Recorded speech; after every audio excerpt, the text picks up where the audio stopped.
Boa noite. É notícia em entrevista hoje Marina Silva, senadora do Acre e pré-candidata à presidência da República pelo PV, o Partido Verde. Senadora, boa noite. Obrigado por aceitar o convite para a entrevista. Boa noite, Kennedy.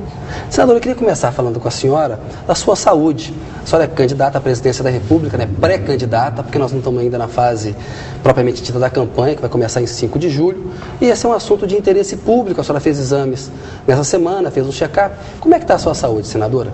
Graças a Deus, muito bem, Kennedy. Eu iniciei o check-up em janeiro, e faltava ainda uma bateria de exames que foram completadas agora, recentemente, nessa semana já, lá no INCOR, mas está tudo bem. E alguma recomendação específica para a campanha?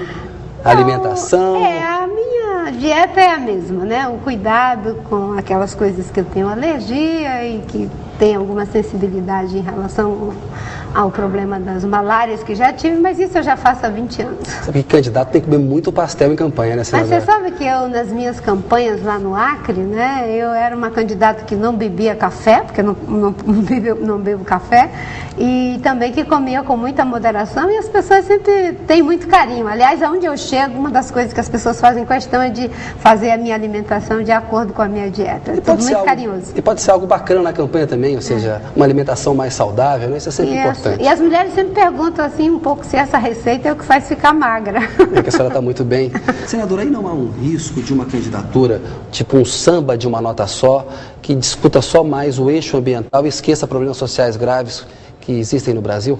Mas quem foi que disse que os graves problemas sociais do Brasil não têm a ver com a questão ambiental? Se nós formos pensar que hoje boa parte das mazelas que estão afetando as pessoas, inclusive as catástrofes que acabamos de ter em São Paulo, em várias regiões do país, e atacando as populações mais vulneráveis, as populações mais pobres, tem a ver com os problemas ambientais. Se nós pensarmos que o Brasil é uma potência agrícola e que boa parte da nossa produção, inclusive para o abastecimento do mercado interno, tem a ver com os agricultores familiares e que só é possível ter essa, digamos assim, essa agricultura próspera graças ao Brasil ser um país que é uma potência hídrica, que tem 11% da água doce do planeta. Se destruir as florestas, você vai perder a galinha dos ovos de ouro. Quer dizer, só pensa que é samba de uma nota só quem não conhece que pensar meio ambiente, a defesa dos recursos naturais, é a defesa da base do nosso desenvolvimento. E quem foi que disse que isso é para ser feito desassociado da saúde, da educação, do processo de industrialização, mas de uma indústria limpa,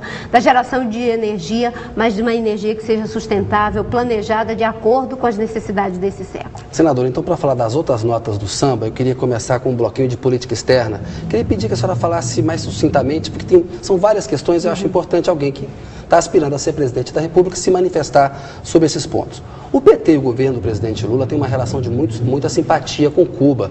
A última quarta-feira o presidente Lula visitou Cuba. Na véspera, na terça-feira, um dissidente político morreu devido a complicações de uma greve de fome. No seu governo, a relação com Cuba será mantida do modo atual ou haverá diferença? A senhora, por exemplo, fará uma cobrança pública por respeito a direitos humanos? Eu acho que não só no meu governo, no governo de quem quer que seja, no governo de quem esteja aliado com a democracia, com a defesa dos direitos humanos, você não pode relevar princípios ou relativizar princípios. E também você não pode fazer uma confusão entre aquilo que são os alinhamentos políticos e partidários, ideológicos, com a função do Estado e do estadista. Ele deve defender necessariamente aquilo que são os princípios norteadores da política, enfim, de um modo geral, como princípio universal.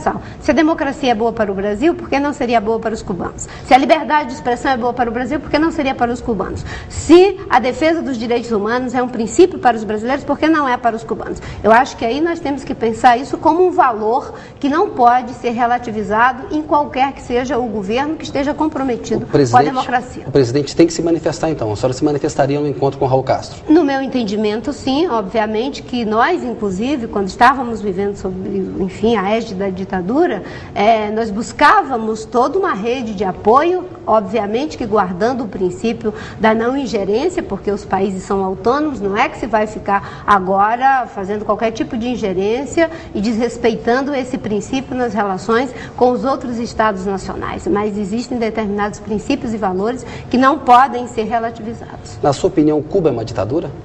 No meu entendimento, antes de pensarmos de forma puramente simplista, a ditadura não é ditadura, a gente tem que fazer uma qualificação.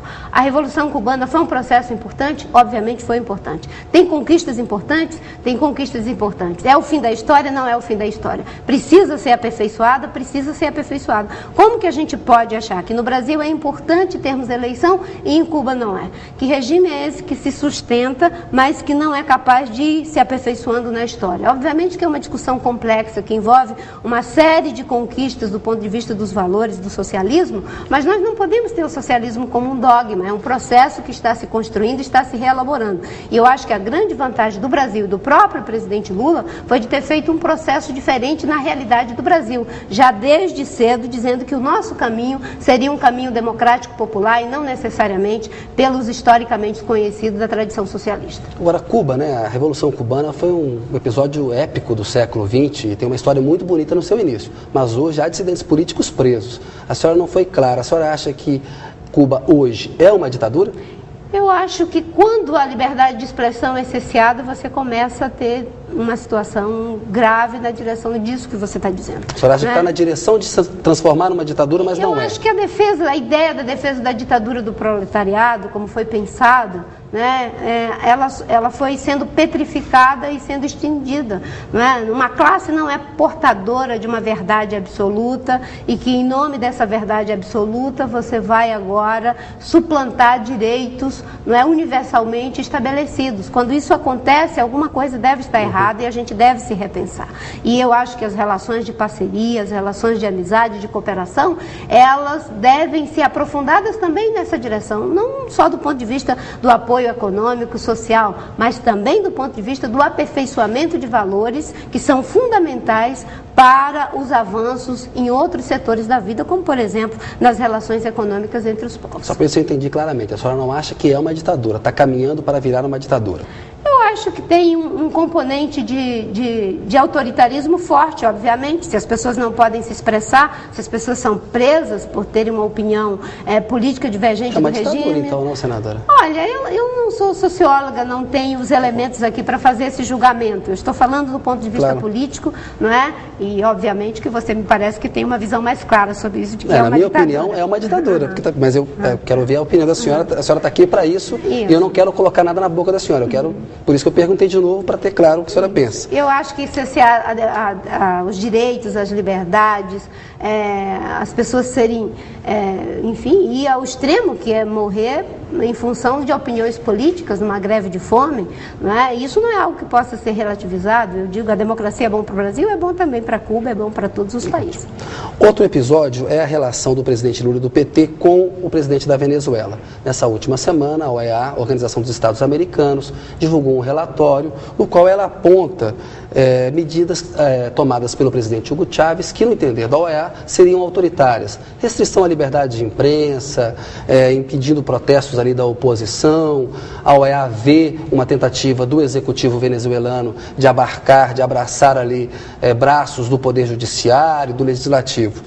A relação de um governo Marina Silva com a Venezuela, com o presidente Hugo Chávez, ela se daria nos mesmos moldes que o PT trava hoje ou seria diferente, senadora? Eu acho que hoje o governo brasileiro vai por um caminho, eu diria, de talvez relativizar muitas coisas que estão acontecendo na Venezuela com o governo Chávez.